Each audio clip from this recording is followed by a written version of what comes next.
আল্লাহর ওয়াস্তে স্বামী স্ত্রী যত মনোমালিন্য হোক, যত গন্ডগোল হোক, যত ঝগড়াঝাটি হোক, যত আপনাদের মধ্যে অমিল হোক, বোঝাপড়ার গরমিল হোক, আমি সব জায়গায় এই কথাটা বলার চেষ্টা করি।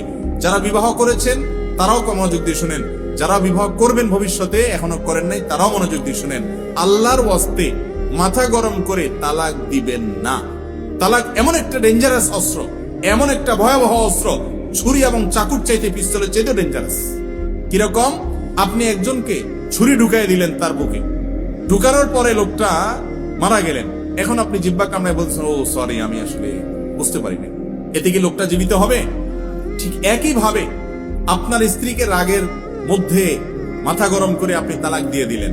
অনেক লোক ফতোয়া দেয়, যারা আলেম তো না, অনেক সময় মুসলমান কিনা সন্দেহ, তারা ফতোয়া দেয় রাগের মাথায় তালাক দিলে কি হয় না?